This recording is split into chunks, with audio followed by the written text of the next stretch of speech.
नमस्कार दोस्तों, जय जोहार। मैं कौशल तिवारी और बिहनिया संध्या में आपका स्वागत है। देश में बेरोजगारी चरम पर है। उत्पादन का काम धीमा पड़ गया है। महंगाई चरम पर है। 2014 से लेकर अब तक हर जरूरत की चीजों का दाम कई गुना बढ़ गया है। बेरोजगारों के साथ छल हो रहा है।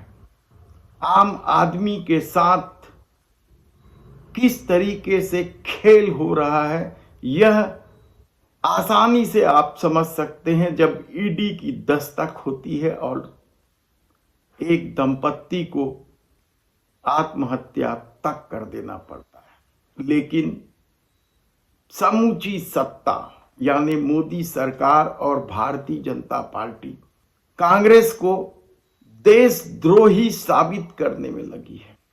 संविधान को ढाल बनाकर किस तरीके से कल देश के प्रधानमंत्री नरेंद्र मोदी ने संसद में कांग्रेस पर हमला किया, गांधी परिवार पर हमला किया। लेकिन इससे भी बड़ी बात यह है कि क्या सचमुच प्रेम ने सब कुछ न्योछावर कर दिया है? यदि कांग्रेस पर हमले हो रहे हैं जॉर्ज सोरोस को लेकर, तो क्या इसकी वजह भी गौतम अडानी ही है? Modi and business tycoon Adani are close allies. Modi is silent on the subject, but he will have to answer questions from foreign investors and in parliament. George Soros ने गौतम अडानी के हिडनबर्ग की रिपोर्ट आने के बाद देश के प्रधानमंत्री नरेंद्र मोदी पर हमला किया था। यह जान लेना जरूरी है कि जॉर्ज सोरोस क्या बला है, क्यों इन दिनों चर्चा में है और उनसे पैसा लेना या उनसे फंडिंग लेना क्यों देशद्रोही कहलाता है। दरअसल जॉर्ज सोरोस को लेकर यह बात कही जाती है कि वह कई देशों की सरकारों को अस्थिर कर देती है और अपना खेल खेलती है। लेकिन जॉर्ज सोरोस की भारत में एंट्री किसने की, किस सत्ता के दौरान हुई?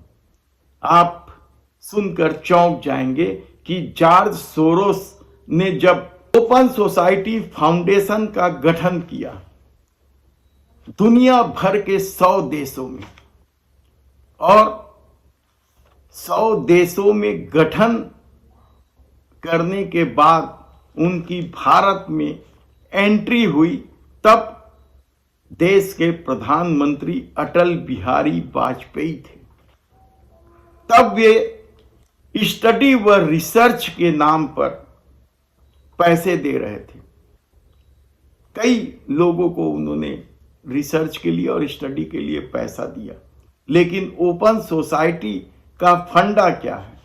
ओपन सोसाइटी फाउंडेशन इसलिए गठन किया गया ताकि लोगों के बोलने के अधिकार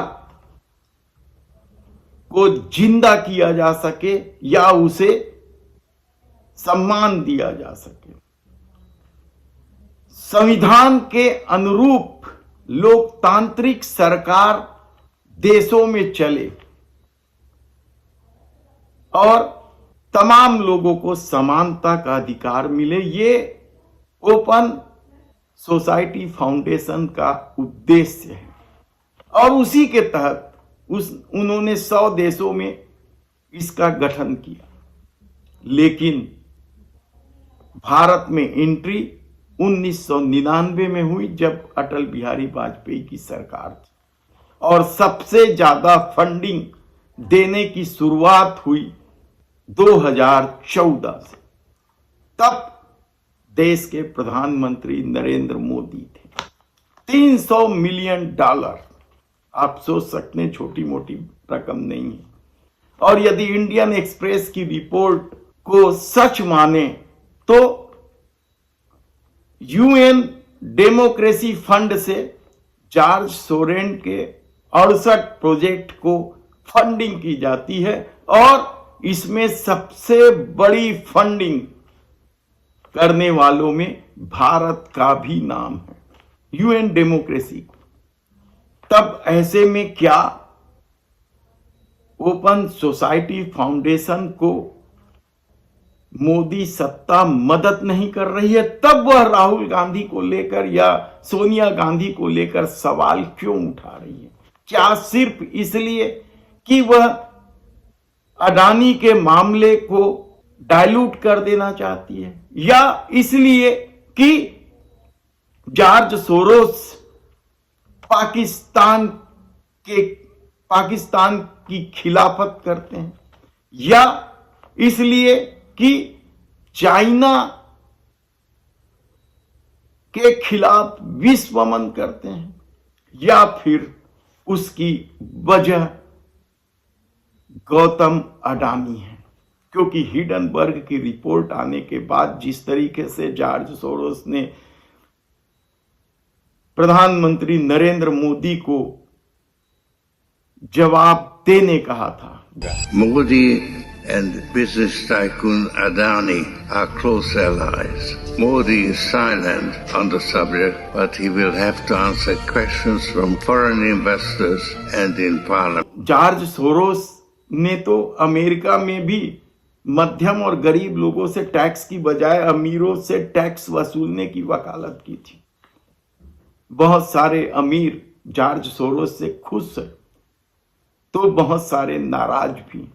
कांग्रेस ने सिलसिलेवार ढंग से बताया कि किस तरीके से जॉर्ज सोरोस को फंडिंग दी जाती है और जो लोग फंड ले रहे हैं उनका भारतीय जनता पार्टी से क्या संबंध है। गौरव हिंदुजा और शशांक की तो शादी में बड़े बड़े सेलिब्रिटी पहुंचे थे, जिसमें अंबानी परिवार की कोकिला बेन थी, तो राजनेताओं में लाल कृष्ण आडवाणी और देवेंद्र फडणवीस जैसे लोग भी थे। यही नहीं, जॉर्ज सोरोस ने भारत में भी युवाओं के लिए, किसानों के लिए फंडिंग की है।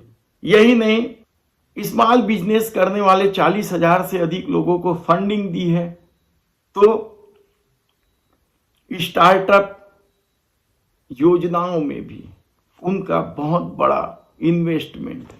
तो क्या जॉर्ज सोरोस से पैसा लेने वाले सभी लोग देशद्रोही हो गए, या फिर सिर्फ गौतम अडानी को लेकर सवाल उठाए जाने की वजह से जॉर्ज सोरोस निशाने पर है? आप खुद तय कीजिए। धन्यवाद।